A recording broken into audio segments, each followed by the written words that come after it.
Sound check. One, two, three. Hi, good day everyone. My name is John Timothy Romero. This is by far the first attempt for the streaming of the unpopular opinion. So, as a platform, I actually aim to use the unpopular opinion as a means to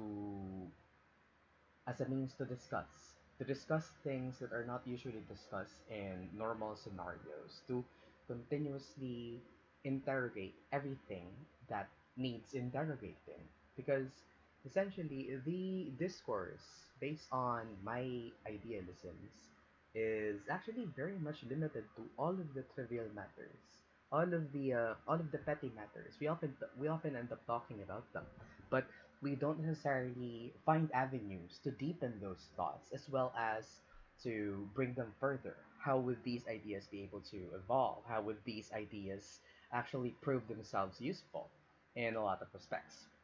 So, this is by far my first attempt to develop a platform. As you can see, this is a very humble beginning.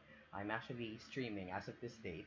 I'm actually streaming here inside my own room, and literally I am actually beside a cabinet. So that being said, this is by far one of the humblest attempts that I actually did in terms of pursuing something that I actually want to do. I want to use this voice. I want to use this opportunity to somehow expose myself to a lot of challenging topics, to bring the discussion further. That's essentially what I actually want to do. And eventually, I want to use this platform to promote all independent artists, independent people, those who are currently writing their own books, their own chapbooks, those who are currently membered in bands, those who are dedicated in their art, their crafts, and whatnot. So I plan to use this platform as a means to expose them to opportunities to be recognized, to be talked about.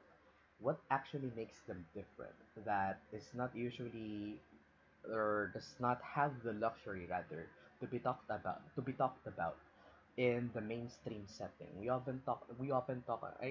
actually have to realize that we are actually talking about a lot of the normality of everything. And as a person, I actually grew bored of these trivial matters. I, that's why I want to make this as a stepping point, a turning point rather, to introduce to the general populace that there are people out there who have these very unique mindsets, who have these very unique ideas that only needs to be publicized. And most probably I'm going to use this platform to promote them and others like that. So, that being said, as for this day, we're going to talk about, of course, the sense of accomplishment.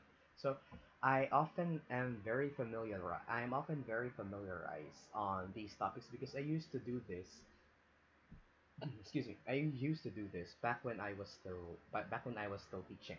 Every Monday, every Monday morning at 7 o'clock until 8 o'clock, I am actually compelled to do homeroom discussions to most of my students, and to go beyond the norm of doing so, I actually end up discussing a lot of their major interests: mental health, how would they study better, how would they become better persons, what toxic behaviors do they need to avoid, and others like that. So I actually want to reproduce that act here in this platform. I actually want to reproduce that act here in this opportune moment as I'm currently talking to her. As I'm currently talking to.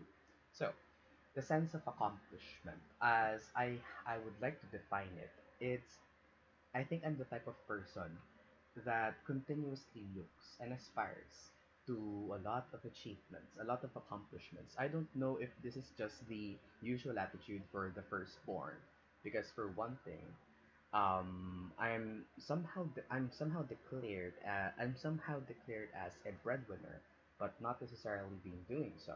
So that being said, I think that the sense of accomplishment continuously bewilders not necessarily the major professionals as of this date. I think I speak in behalf of my fellow young professionals, as well as the struggling youth in terms of their studies, whatever context that accomplishment may come into. I think that it is actually very much relatable, and also it needs to be discussed. How would we define the sense of accomplishment? How would we standardize accomplishment? Or to put it more simply, how could we say for sure that we are actually content in what we are doing? So with that being said, the sense of accomplishment comes with a redefinition of one's passion. To redefine one's passion, since I'm actually one of those types of people that do not have a fixed interest in something. Essentially, based on, like, for example, for example, the podcasting hobby. I don't necessarily look at it. I don't necessarily look at it as a major decision that I did way past before. But essentially, I actually I just recently got interested in podcasting. So that being said, I think that a passion could be continuously remolded and redefined, and that's actually one aspect to develop one's professional skills, to continuously expose yourselves to a lot of avenues to discover and rediscover the self. What are your limits, and are you able to break free beyond those limits, and others like that. So to redefine the passion first, of course, we actually are met with continuous standards, with a lot of self expectations that we ourselves impose into ourselves. We have these unrealistic expectations, unrealistic goals and mindsets, to a point that we often forget the dynamisms that's actually present in social reality. We often forget that reality does not necessarily favor the way you think, the favor the way you think. So most of the youth are actually bewildered ever changing scenario, by the continuously changing circumstances that could somehow affect their whole being, their well-being as persons, as also as professionals. So that being said, in redefining the passion, we often we often arrive at a certain path, a very similar path that I think most of us actually encounters, and that is of course that is of course being faced with your own disappointments. We actually are in a position wherein we begin to lower our standards, just to convince ourselves that we are content and we are able to do something, that we are able to perform and not necessarily underperform. So disappointment, I think, only comes when a certain goal or a certain task fails to become an achievement. Disappointment in oneself, again, is a failure to be turned into an accomplishment, because essentially you haven't really felt that sense of being contented with what you already did. So we have a lot of expectations. We often want to win. We often like to think that the purpose of exposing ourselves to problems is essentially to win against these problems. But in reality, no. We don't necessarily have to win against the problems. Because for one thing, if you actually experience turmoil during the time wherein you're facing a crisis of all sorts, a social crisis, a family crisis, a financial crisis, an existential crisis, and others like that. So it actually depends on the person. It actually depends on the problem, how you view the problem. So in disappointment, we actually have to learn how to face disappointment. As a person, personally, I actually like to, whenever I feel disappointed with myself, which by the way is always.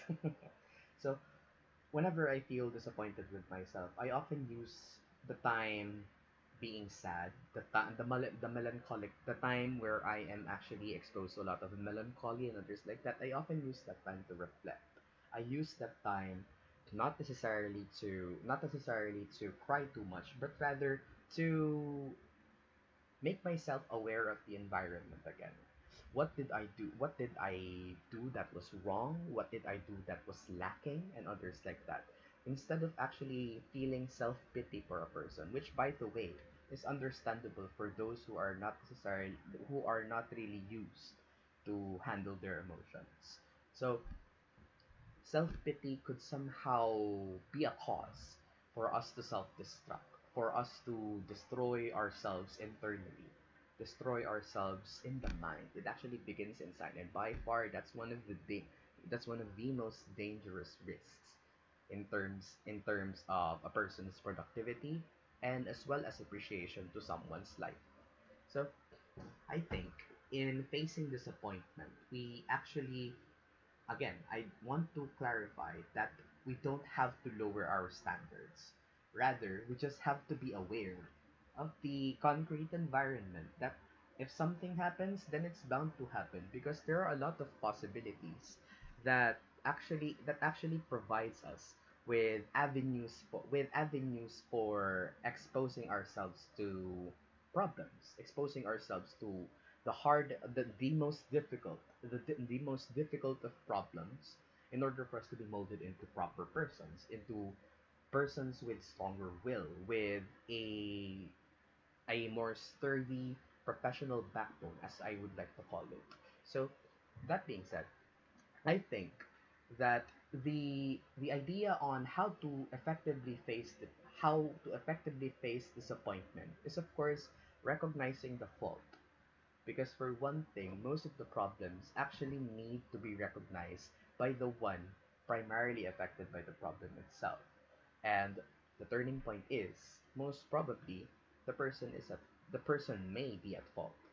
So that being said, recognition of one's errors is equivalent to being totally honest with yourself, equivalent to being kind to your conscience, because if you actually use that time to bear that reservation that you often do not tell other people, all for the sake of your self security, you would essentially become isolated. You would actually realize yourself that you are currently isolated from the friends that you used to have, from the family members that you used to love so much. So again, disappointment is by far one of the most dangerous things that could actually sabotage your whole body system. And the worst part is, it's done internally. It could be done internally. That's the major risk of that. So after facing disappointment, of course, we now go back to the idea that reality is not necessarily absolute. It's not going to stay there forever. A person is not going to stay the same as time goes by, because for one thing, as people, or essentially as an environment that continuously succumbs to the command of time, we actually need to view life as not essentially absolute. Therefore, a lot of possibilities could come into play.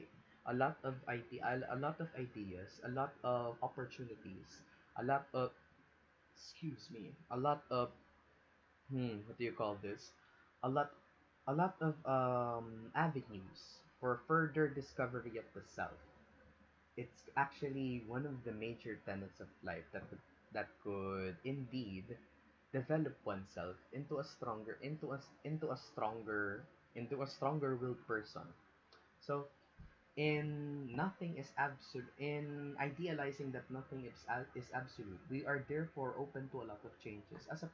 Personally, I find it very hard to adjust to continuously changing scenarios. I often am the type of person who makes himself fix on a certain task, that I want this task to be done this way strictly no matter what. But in the process of it, I actually fail my reality actually fails my expectations, and in the process of it, I often blame myself as to how or why a project is as how I would like to define it, underworked or lacks quality at most. So we should somehow continuously reflect on the idea that nothing is absolute, simply because of the fact that indeed nothing in this material world would actually stay the same forever. Yes, it would stay longer. Yes, it can have such a longevity. It could have such a longevity to a point that it could go beyond the mortal time for life. But in terms of change, you're not necessarily too sure that someone or something is not going to change. This position in society, it's continuously changing. For one thing, most Asians, by the way, I'm a fellow Asian here in the Philippines. For most of those who are poor, there are some opportunities that might slip by life. And with that being said, there will come a time that these poor people could somehow dredge themselves into more developed scenarios and more developed opportunities. But does not necessarily rely on chance itself. Like I always say, luck is actually just an aspect to describe how prepared you are for a certain scenario. How do we prepare ourselves for continuously changing settings? So with the idea of nothing is absolute comes with our excuse. For one thing, I would actually want to tell you that greed in this respect could actually be healthy. Greed greed for development. You have to be greedy enough to look for more avenues wherein you could continuously improve yourself. You could continuously reinvent and rediscover yourself. You need to be greedy as to that point. And when you actually reach that point of accomplishing something and achieving something, then by no means own that victory. I'm a prideful person, and I always make sure to appreciate myself through most of my achievements and accomplishments. Therefore, I actually have this sense of pride over everything I do. I have this sense of ownership to whatever to whatever the outcome of a certain task may develop into. And somehow, in terms of unfavorable scenarios, that could somehow define my passion as a person in terms of working. So with that being said, we need to be continuously greedy. We need to be continuously searching for more avenues that would work. Because for one thing, if I'm going to tell you that you need to look for more challenging ideas, you're just going to interpret it as look for more difficult tasks. But in reality, no. We need we need to pursue challenging tasks that actually motivate us to continue on pursuing that task. We need more challenging tasks that motivate us. We need to be responsible, therefore, for keeping ourselves happy and motivated with everything and anything we do. And with that being said, in having that greed, you need to reinvent yourself. You need to go beyond your limits, because for one thing, you will not stay with only one singular skill set at a long period of time. Eventually you will have to find ways to evolve. Eventually you will have to find ways to bring your talents up to its utmost limits. So reinventing yourself could somehow become one of the major game changers, major game changers in terms of handling the way you think, handling the way you view life, handling the way you view your work. So further appreciation to most of the activities that you actually persist. Now, with this segment, I actually asked most of the viewers, the aspiring viewers, by the way, of this pre-announced streaming or pre-announced podcast. I initially asked some people to ask some questions based on the theme of the sense of accomplishment. So, of course, I'm going to read based on my Twitter feed. I'm going to read a direct message coming from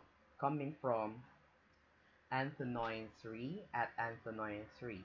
So he says, I'm just going to translate it because most of the questions here are purely in Filipino. So here's the question. He wants me to define accomplishment, and what if other people in your vicinity continuously brings you down that to a point that you are already questioning your goals? Well, for one thing, I think that accomplishment, based on how I defined it earlier, is something that you need to be proud of doing based on how you look at it. Therefore, the accomplishment, the contentment that you feel in accomplishing something needs to come from you. It does not necessarily have to be validated by other third parties or other persons. Does not have to be validated by your mother, your father, your sister, your daughter, your other relatives, your girlfriend if you have some, if your boyfriend or whatnot, your lover, your ex-lover and others like that. No, you don't necessarily have to gain validation because accomplishment can only be defined as worthwhile by you. You're the only one who could deem that accomplishment as worthwhile. And that leads me to addressing a certain point, which is how would you deal with people who actually continuously bring you down, that actually reaches a point wherein we start questioning our goals? Well, for one thing, we need to understand that these people are not the same as you are. The same thing as they are not the same. The same thing as you are not the same as them. Therefore, you have your own talents, you have your own careers. Most of these judgmental people already have established lifestyles, already have successful careers. So that's out of respect of their skills. But in terms of a difference in the path, that is actually one thing that bewilders them the most, because I think that when a person continuously downgrades you, it's actually an expression of someone being threatened, of a person who could actually do things that he or she cannot do. So it's actually an expression of shame that you're not able to do. Are you able to do this? Are you able to pursue a lot of this? Are you able to extend yourself through a lot of scenarios and others like that? So it's a matter of being jealous. It's a matter of being jealous on the major achievements. Therefore, if you really want to set yourself into a certain goal, then you need to continuously choose yourself. You do not need to choose the words of other people. You do not need to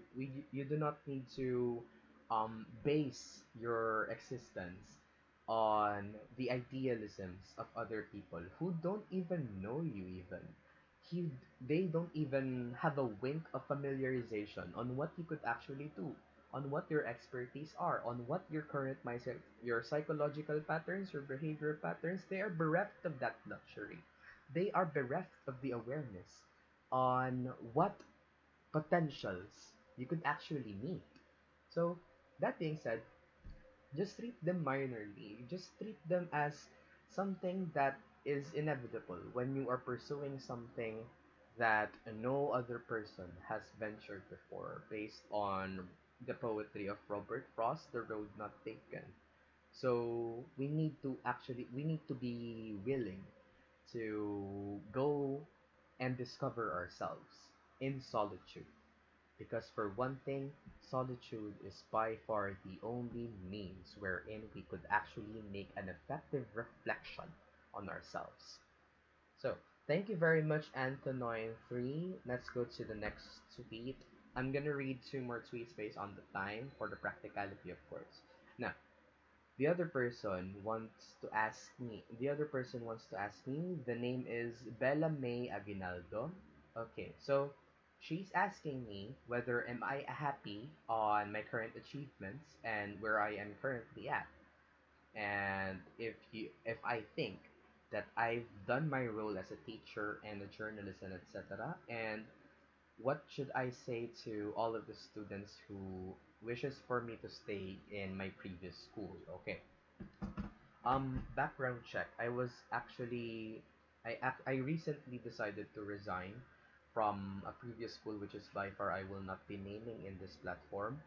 I decided to resign from a school for the sake of career growth. I actually want to see myself grow even further as a professional. Because for one thing, the idea when I used to study in Manila, when I used to study in the big city, I had a reputation there even when even when I was still a college student. But ever since I got here in my hometown, the industry has been very brutal and somehow merciless and unappreciative to most of my merits. So I actually chose to resign because simply because of the fact that I'm not happy anymore.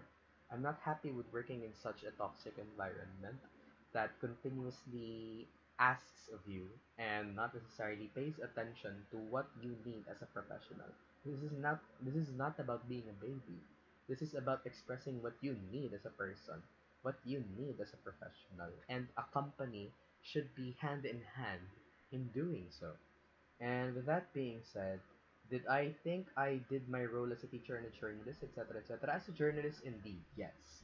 I had a lot of experiences in journalism, of course, particularly in collegiate journalism, and also in freelance journalism. I was often invited as a contributor to most media firms. And of course, as a teacher, at the very least, I could somehow define myself as a teacher who did not complete the quest, but triumphed in doing what was needed to be done. And that is essentially to be there with the students, to be with the students, to relate to them, to empathize with them, to understand them, to accept them, to to love them. That's by far one of the major things I already did as a teacher. And so far, I think that could actually be counted as one of my major accomplishments because I define respect not necessarily through a quiet classroom wherein everyone is too scared of such an intimidating teacher. No, that's not my definition of respect. That's tyranny and fascism. But my own definition of respect comes in the genuine relationship, the sincerity that you could actually feel towards a student. You could actually we need to realize, for teachers out there, by the way, for my fellow teachers, my fellow professional teachers, you need to start realizing that students are not necessarily students itself. You are not limited to the boundary of the student teacher relationship. Rather, as teachers, we need to start crossing that border. We need to actually break down that border, to break down that wall of intimidation and authority, and actually expose ourselves to the contextualized lives of most of the students, because only then could we actually find ways to understand them even more, and who knows, to help them grow as individual persons, to continuously teach them, to continuously motivate them in learning, in exposing themselves to a lot of victories, and how to take a failure. We need to be there for them. We teachers need to be with the students. That's one thing that I continuously believe up to this day. So thank you very much, Bella May. Oh, what's this? Bella May Ginaldo. So the last tweet that I'm going to read comes from comes from HR Palm. So the question that he poses to me is, how would I define accomplishment? I think I already answered this. And what do you need to do for you to accomplish a certain task? Like I said, continuous greed for development. You need to be continuously greedy to continuously look for avenues and in use that effort in looking for more ways to improve yourself, because otherwise you would actually end up as a person who was already contented with such menial and meaningless tasks.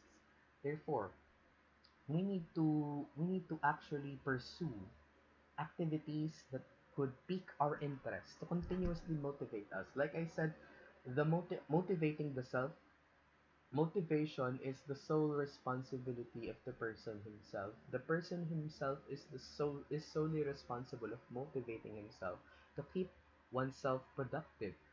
We need to keep ourselves productive. And with that, the only thing that we could actually do to rebel against a very brutal industry is passion.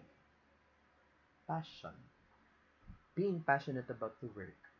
Being so passionate to a point that we find a lot of ways to make work easy for us and for us to love and further appreciate our work. So, with that being said, we need to be continuously creative for most respects. So, that being said, thank you very much for listening to this podcast. And as for the next topic that we would most probably be having, I will keep you posted. So please do follow me in my Twitter page at teachermot. And of course, you see a subscribe button, please. I'm going to put this video on YouTube, and hopefully a lot of you could actually patronize this. I hope I'm actually hoping and aspiring for greater masses of support, because I think that this cause could actually help in developing an industry that continuously talks about things, continuously talks about issues. So, that being said, thank you very much for you giving me your time. Thank you very much for listening, and hopefully all of you continuously develop, and hopefully all of you continuously remain interested in most of my topics. So, as for the next time, thank you very much.